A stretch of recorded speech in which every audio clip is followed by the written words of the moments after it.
Amen. Amen. Est-ce qu'on peut encore acclamer notre Dieu?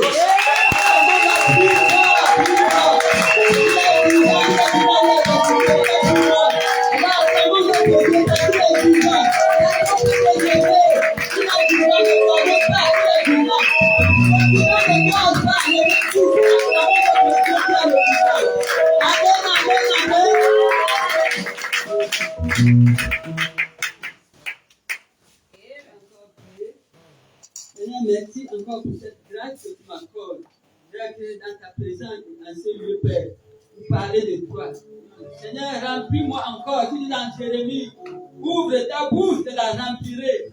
Seigneur, remplis ma bouche en tant que, oh Dieu, en libérant, Seigneur, oh Dieu, que cette parole vienne pour édifier le corps du Christ, Père, pour l'avancement de ton œuvre. Seigneur, je ne suis rien. Seigneur, je ne suis rien, c'est toi qui fais grâce. Je ne suis qu'une fourmi devant toi.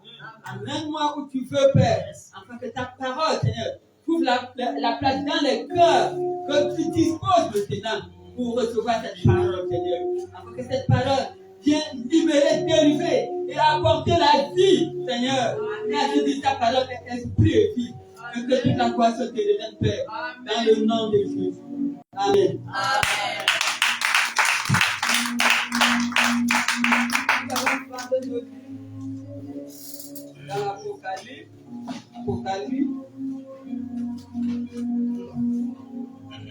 Apocalypse 3, à partir du verset 14.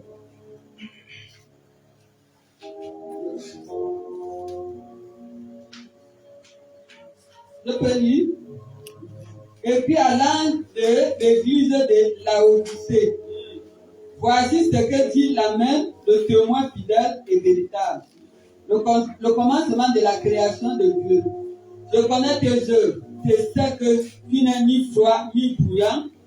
Puisses-tu être froid ou bouillant, ainsi parce que tu es tiède et que tu n'es ni froid ni bouillant, je te vomirai de ma bouche.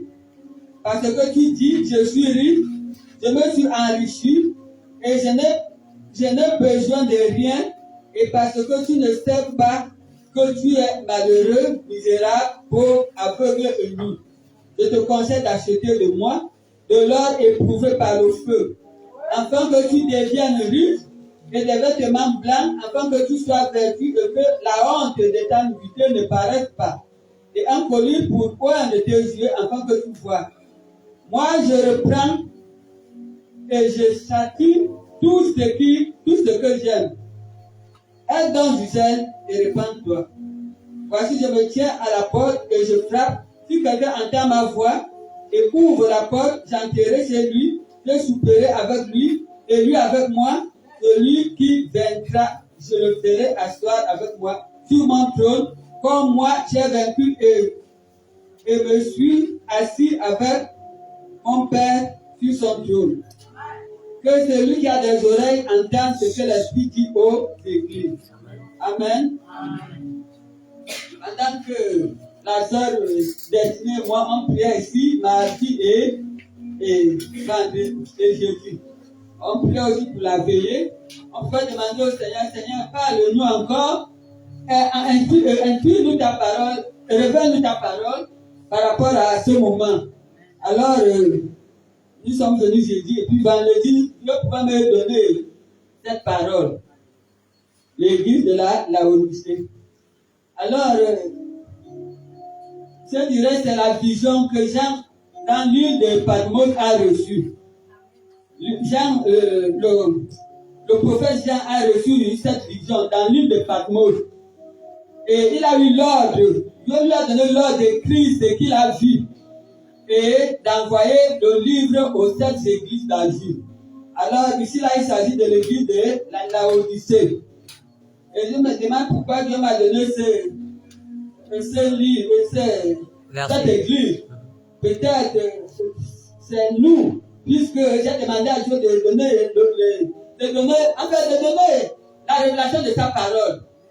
Alors, qu'est-ce que la parole dit? Il dit, voici, je dis, la main, le témoin fidèle et véritable, le commencement de la création de Dieu. Je connais tes œuvres. l'amen ici, c'est le témoin qui confirme. Comme on peut dire, quand le pasteur parle, on confirme amen. Amen, ça veut dire que ça soit ainsi. Alors, ici, là, la parole dit l'amen, c'est le témoin qui confirme. Quel est ce témoin? Ce n'est que Jean qui a reçu la vision. Et le commencement de la création de Dieu. L'image de Dieu invisible. Et le premier né de la création. Il dit, je connais tes œuvres. Je sais que tu n'es ni froid, ni bouillant. Puisse être froid ou bouillant. Ainsi, parce que tu es tiède et que tu n'es ni froid, ni bouillant, je te vomirai de ma bouche. Alors, la parole de Dieu est en train de nous interpeller, nous tous que nous sommes. En commençant par moi, qu'est-ce que la parole de Dieu dit? Je ne sais pas où tu es tiède, je ne sais pas où tu es bouillant.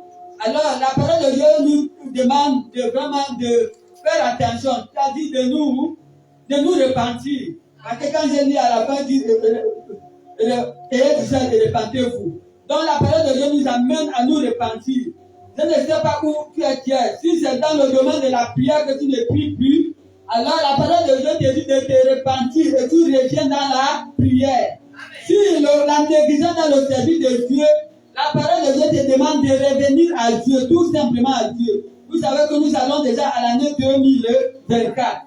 Il faudra que ce vieil homme reste dans l'année 2023. Alors la parole de Dieu nous parle que nous devons nous repentir, abandonner cela. Je ne sais pas à quelle heure, peut-être Dieu nous attend. Si par exemple nous avons pu, je prends l'exemple à 8 heures, nous arrivons à quelle heure? Ça c'est aussi la négligence. Ça aussi Dieu compte ça. Donc nous devons nous repentir. Je crois que chacun connaît là où il est fier. Pour que notre Dieu ne nous vomit pas. Repartons-nous, revenons à nous, abandonnons le vieil homme. Vraiment, la parole de Dieu nous conseille, abandonnons le vieil homme. Parce qu'il dit, si nous sommes ni froid, ni bouillant, puis être froid ou bouillant, ainsi, parce que tu es tiède et que tu es ni froid, bouillant, je te vomirai de ma bouche. N'acceptons pas que notre Père nous vomisse. Abandonnons vraiment, laissons le vieil homme. Pendant cette fin d'année, nous sommes en train de partir à la fin d'année. Repentons-nous. Repentons-nous. Faisons l'œuvre de Dieu avec fidélité et avec crainte. Faisons l'œuvre de Dieu avec fidélité et avec crainte. Ne négligeons pas l'œuvre de Dieu. Là, c'est Dieu qui parle. C'est Dieu qui parle. Qui nous vomira. Imaginons quand Dieu te vomit. Tu as encore quel sang? Tu n'as plus de sang. Donc, je vais continuer. Je vais continuer. Quand nous prenons Apocalypse 16, verset 15. Je vais lire Apocalypse 16, verset 15. Je vais lire. Voici, je viens comme un voleur. Heureux celui qui veille et qui garde ses vêtements, afin qu'il ne marche pas nu et qu'on ne voie pas sa honte. Voilà. Il dit, voici, je viens comme un voleur. Il vient comme un voleur. Et quand il viendra comme un voleur, comment il va te trouver? Il va te trouver comment? Est-ce qu'il va trouver que tu es en train de veiller? Est-ce que Jésus va te trouver que tu es en train de veiller? On veille comment?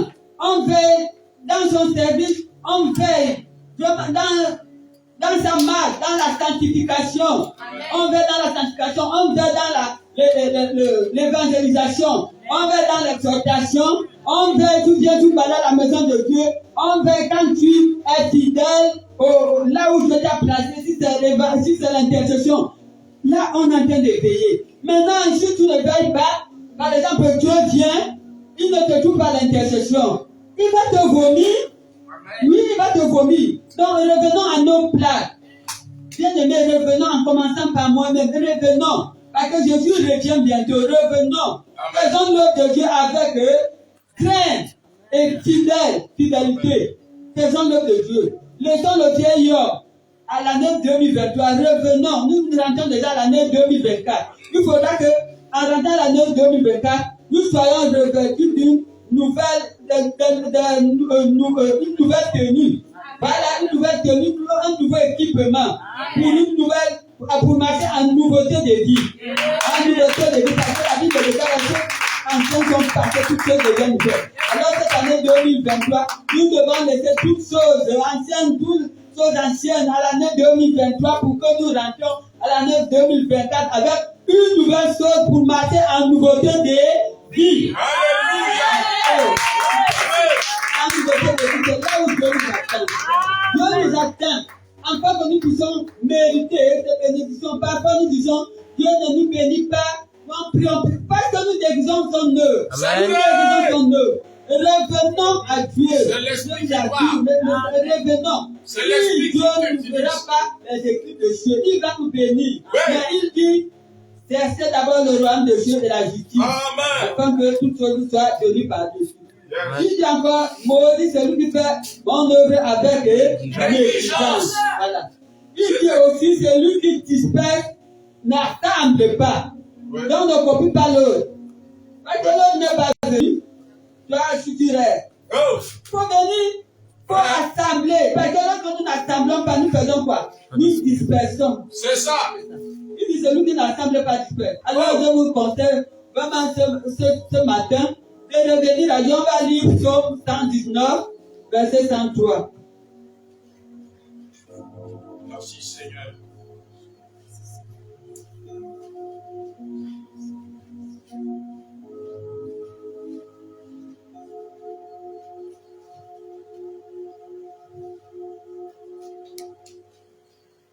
Verset 103.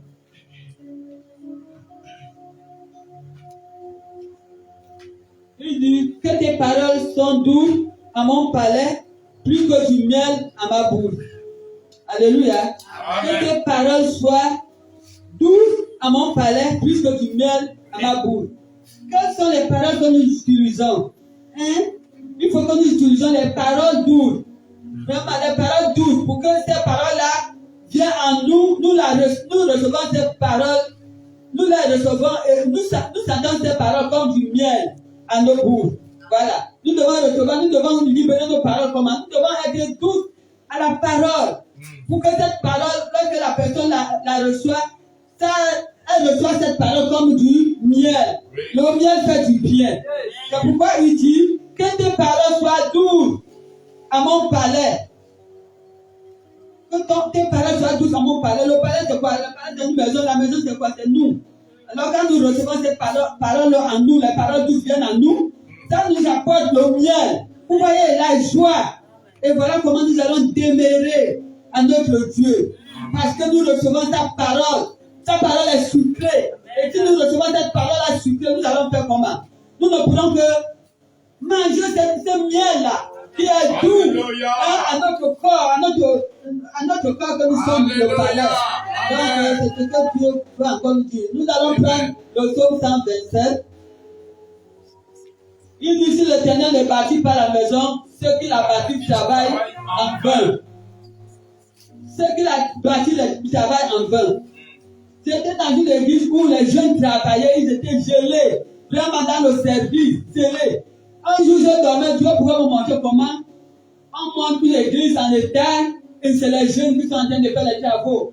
L'autre donne le prix, la prix, voilà, il donnait les prix. Et mais mon attention était attirée parce qu'ils avaient les foulards sur la tête. Vous voyez, quand les maçons travaillent, leur tête est toujours couverte. J'ai demandé à Dieu que pourquoi ils ont ça sur la tête.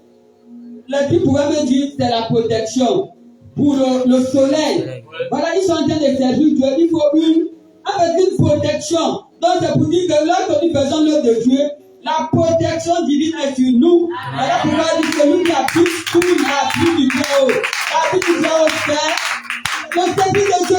Quand tu sers Dieu, tu es toujours avec Dieu, tu es constamment avec Dieu. Alors tu habites sous l'abri du Très-Haut. Sous l'abri du... Alors tu te reposes à l'ombre. Voilà, les foulards là, c'était l'ombre. L'ombre les couvrait. Si bien qu'ils servent Dieu, l'ennemi ne peut pas les toucher. Voilà. Donc Dieu pouvait m'éclairer comme ça. Donc c'est pour dire que la Bible dit, si l'Éternel bâtit la maison, ceux qui le font en vain. Vous bâtissez la maison de Christ comment? En commençant par moi, j'ai bâti comment? Est-ce que nous bâtissons avec crainte, dans l'obéissance? Hein? Il dit, si tu bâtis comme tu veux, dans le temps si tu bâtis comme tu veux, par exemple, on a le culte, par exemple, à 9h, nous venons à midi. Dieu n'est pas là. Peut-être qu'il nous attend à 9h. Et lorsque nous sommes là à midi, il dit, attendez, je vais vous attendre. L'homme, changeons notre mentalité, changeons notre mentalité. Dieu nous attend, il veut faire des grandes choses avec nous en 2024. Et en 2024, il veut faire des grandes choses. Obéissons à notre Dieu. Dieu ne s'attire pas même les petits péchés, il regarde tout. Imaginez que notre Dieu est à l'attente, il attend. Et nous venons quand nous voulons. Voyez, ça c'est un homme de Dieu avec une négligence. Excusez-moi, aujourd'hui, je suis arrivé à 22h. Moi, je vois que 22h c'est tard. Parce que quand je regarde, je vois, on devait commencer à quelle heure? C'est pas 22h30, mais si j'arrive à 22h, c'est toujours un péché parce qu'il faut que je vienne tôt pour préparer, voilà le terrain. Voilà. Donc, je vous interpelle, vous tous. Hein?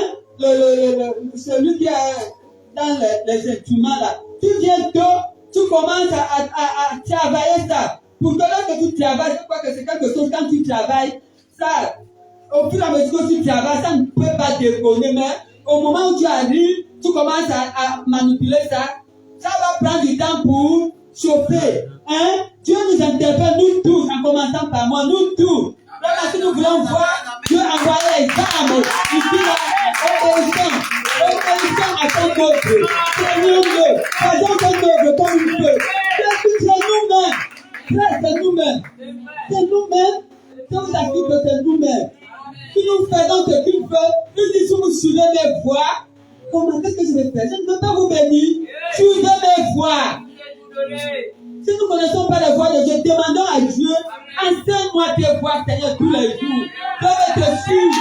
Où tu m'amènes, je vais te dire ma voix et il me suit. Alléluia. Nous entendons ma voix, parce que nous entendons la voix de Dieu. Pour le suivre là où il nous amène. Non, nous l'écoutons. Alors laissons le vieil homme. Laissons le vieil homme à l'année qui finit là. Revêtons-nous de nouveaux vêtements.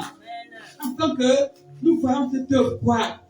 Non seulement la croissance, mais nous voyons les hommes qui viennent pour être enseignés, pour préparer leur vie, pour préparer leur corps pour l'enlèvement. Pour l'enlèvement. Parce que vous voyez comment les gens meurent. Mais il y a la crainte. Il y a la crainte. Il y a les chrétiens, il y a les non-chrétiens. Les gens meurent. Même sans maladie. Mais quand nous voyons ça, n'amusons pas avec la parole de Dieu. Je vous assure, n'amusons pas. La même place où j'étais, où je vous dis que Dieu pouvait vous montrer, on montait. Voilà comment nous montrer. On était sur les temps. Parce que là-bas, on prend la parole de Dieu étant sur les temps. On était sur le temps. Voilà comment un homme est venu, il était debout, grand détail. Il remettait les livres. Voilà comment il m'a remis un livre bleu. Dans le livre qu'il remettait, je ne voyais pas la couleur. Mais le livre qu'il m'a remis, c'est dans la Bible. Il avait la couleur bleue. Après, il disait, si vous ne récitez pas, je vais vous frapper. Imaginez, si vous ne récitez pas, je vais vous frapper. Alors je me suis réveillé. Ça, c'est la crainte de Dieu. Il dit, si vous ne mettez pas en pratique, je vais faire quoi? Frapper. Je vais vous frapper. Dieu frappe. Je vous assure, il frappe. Donc, craignons Dieu. Ne négligeons pas. Ne faisons pas comme le monde. C'est la maison de Dieu, je vous assure. Ce n'est pas la maison d'un homme, c'est pour Dieu. Donc, craignons-le. Il y a beaucoup parmi nous qui travaillent les épreuves. C'est nous-mêmes. Si nous vérifions, nous cherchons Dieu, nous demandons à Seigneur pourquoi ça. Il va te dire parce que tu fais ça. Mais nous ne comprenons pas. Nous ne cherchons pas pour savoir. Si je vais faire le Seigneur par celui qui est cher. Cherchons Dieu. Lorsque nous allons le chercher et le trouver, nous allons nous répartir et le craindre et marcher maintenant dans ce voie et faire ce qu'il nous demande de faire. Amen. Alléluia. On va lire Proverbe 8, verset 11.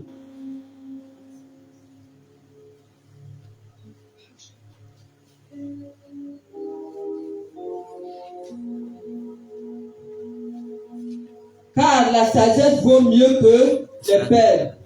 elle a plus de valeur que tous les objets de prix. Amen. Dans tout ça, nous devons demander la sagesse à Dieu. Oui. La sagesse, Seigneur, enseigne-moi ta sagesse. Parce que nous ne pouvons pas faire tout ça sans la sagesse de Dieu. C'est pourquoi il dit, car la sagesse vaut mieux que les perles. Elle a plus de valeur que tous les objets des prix. Demandons la sagesse de Dieu. Amen. Il dit, celui qui n'a pas de sagesse fait quoi? Il la demande à Dieu. Voilà. Tout ça là vraiment pour être. Il faut la sagesse. C'est pourquoi Salomon pouvait demander la sagesse pour conduire. Voilà. Pour conduire, il a demandé la sagesse. Dieu lui a demandé que je te donne quoi? Il a dit, je veux la sagesse pour conduire le peuple. Voilà. La sagesse. Nous n'avons pas, nous ne pouvons pas dire l'œuvre de Dieu. Demandons la sagesse. Il dit, celui qui n'a pas la sagesse la demande. Amen. Demandons. Je vous assure, la parole de Dieu. Nous allons lire Luc 14, à partir verset 34 à 35.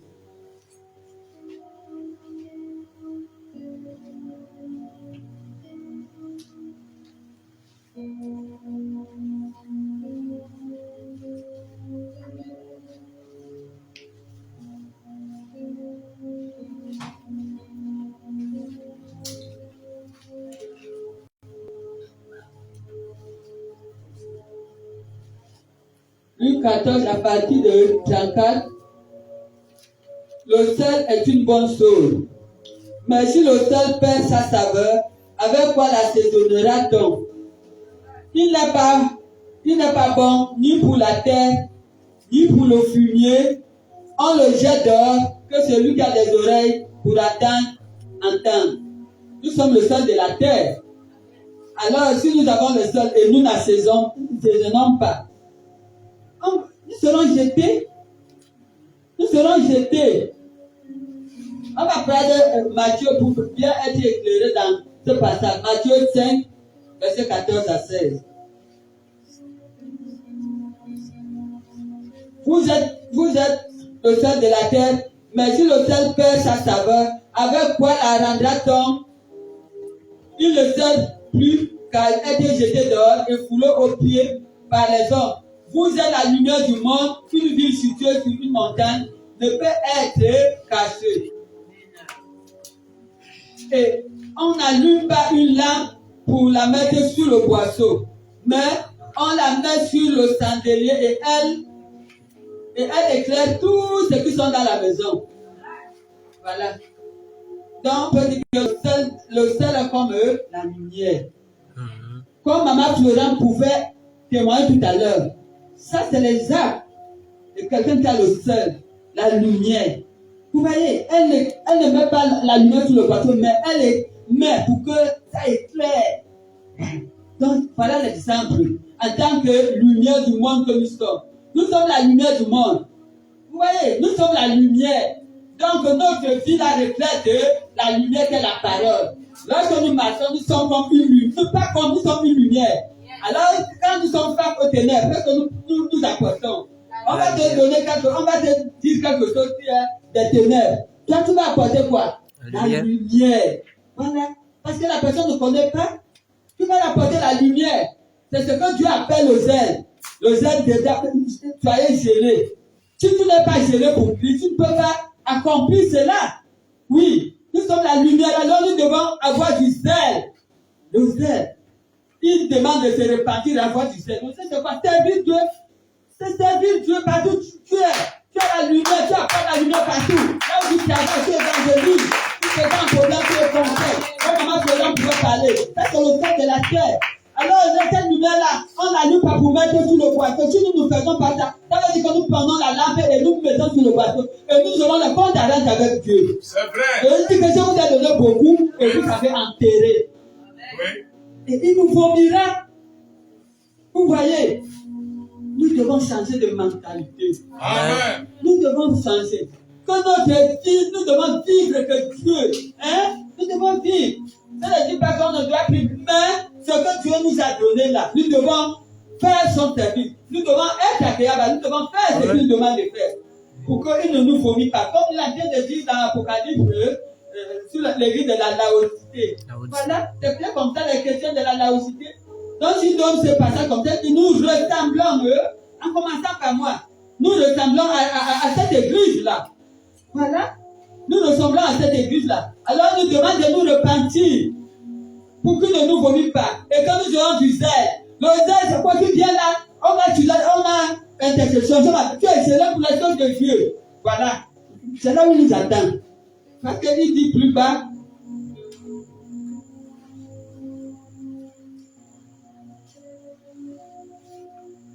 Il dit plus bas. Moi je reprends et je châtie tout ce que j'aime. Aie donc du zèle et répands-toi. Répandons-nous ayant du zèle. Faisons l'œuvre de Dieu. Amen. Ta vie, fais l'œuvre de Dieu. Ta famille, après la lumière. Voilà les fêtes d'année.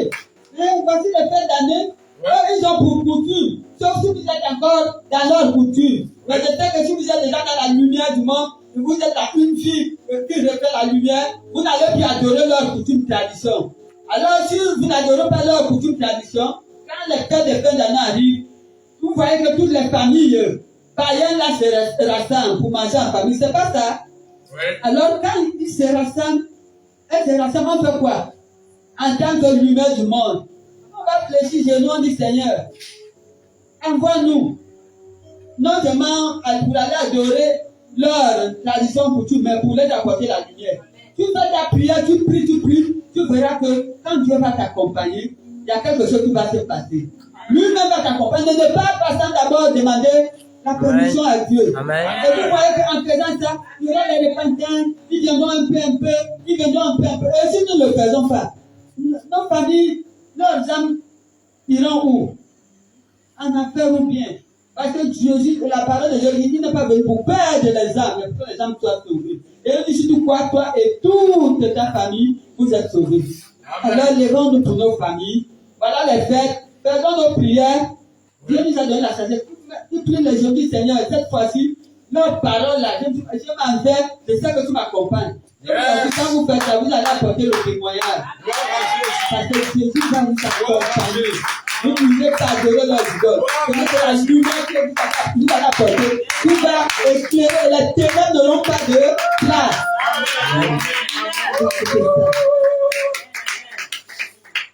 Je crois que c'est ce que j'avais à dire. J'ai béni beaucoup Dieu. Donc, la parole de nous interpelle. Repentons-nous. Et repentons-nous tout simplement. Et revenons à Dieu. Servons-le. Vraiment avec zèle. Et avec fierté et avec crainte. Vous allez voir comment ce que Dieu fera dans. Dieu va nous bénir et même le temps là-bas, il va faire. Amen. Il nous attend. Amen. C'est pourquoi il pouvait donner ce passage. C'est lui-même qui a donné parce qu'on a demandé. Alors s'il a donné, ça veut dire qu'il veut nous bénir. Il suffit simplement d'obéir. Amen. Amen. Amen. Que Dieu vous bénisse.